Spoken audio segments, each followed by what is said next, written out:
Assalamualaikum warahmatullahi wabarakatuh. Subhanallah, alhamdulillah, wa la ilaha illallah, wallahu akbar. Allahumma shalli ala sayyidina Muhammad wa ala ali sayyidina Muhammad. Begitu banyak hidangan dari Allah Subhanahu wa taala, salah satunya Allah beri kesempatan kita untuk senantiasa taat kepadanya dan taat kepada Rasulullah sallallahu alaihi wasallam. Di bulan suci Ramadan ini banyak begitu aktivitas ibadah. Dan Allah Subhanahu wa taala mencatat setiap amal kebaikan kita, amal ibadah kita berlipat-lipat ganda di hadapan Allah Subhanahu wa taala. Dalam satu keterangan ada 70 kali lipat, dalam satu keterangan ada 700 kali lipat.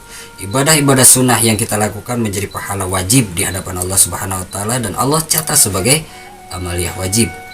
Ketika kita melaksanakan umroh di bulan suci Ramadan, maka Allah catat sebagai ibadah haji. Nah, dalam bulan suci Ramadan ini ada sholat malam, namanya sholat tarawih, yang berasal dari kata tarawihah atau istirahat, karena sholat ini begitu banyak istirahat karena dilakukan begitu santai, 2 rakaat kita salam dan kita memperbanyak zikir, kemudian kita lanjutkan kembali. Rasulullah Shallallahu Alaihi Wasallam bersabda, barang siapa yang melaksanakan sholat tarawih, maka Allah Subhanahu wa taala akan mengampuni dosanya di tahun lalu. Hadis riwayat Bukhari.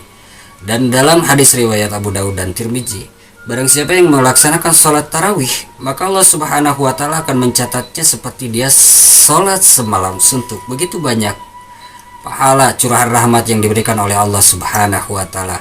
Dan saya akan mengutip daripada salah satu kutipan, meskipun menurut para alim ulama ini adalah hadis-hadis lemah, tapi untuk memotivasi kita senantiasa meningkatkan kualitas ibadah kita, meningkatkan dan ingin memperbanyak ibadah dan ingin istiqomah dalam ibadah, untuk perkara semangat, para alim ulama menyatakan tidak jadi masalah untuk hadis-hadis ini dibawakan untuk menyemangati atau menaikkan jazbah kita untuk senantiasa beramaliyah ibadah.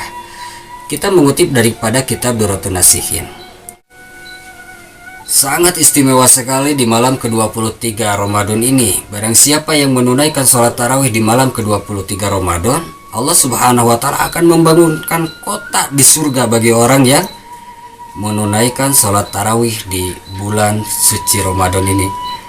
Menunaikan sholat tarawih di malam ke-23 di bulan suci Ramadan, utamanya Allah Subhanahu wa taala akan membangunkan kota di surga, yang bukan cuma rumah dan istana lagi, tapi kota langsung di surganya Allah Subhanahu wa taala. Mudah-mudahan ini memotivasi kita semua untuk terus istiqomah, karena beberapa hari lagi kita akan meninggalkan bulan suci Ramadan, dan kita senantiasa meningkatkan kualitas ibadah, memperbaiki kualitas ibadah kita, dan senantiasa istiqomah taat kepada Allah Subhanahu wa taala. Dan inilah keterangan yang diambil dari kitab Durratun Nasihin sebagai bahan motivasi kita untuk senantiasa meningkatkan amaliyah ibadah kita di bulan suci Ramadan, menjadi penambah semangat bagaimana meningkatkan jazbah untuk senantiasa taat kepada Allah Subhanahu wa taala. Mudah-mudahan kita senantiasa berlomba-lomba untuk meraih ridhonya Allah Subhanahu wa taala, dan tidak pernah menyanyiakan setiap waktu, setiap detiknya di bulan suci Ramadan, karena hidangan Allah Subhanahu wa taala sangat begitu luar biasa di bulan suci Ramadan ini. Jumpa lain kesempatan insyaallah. Assalamualaikum warahmatullahi wabarakatuh.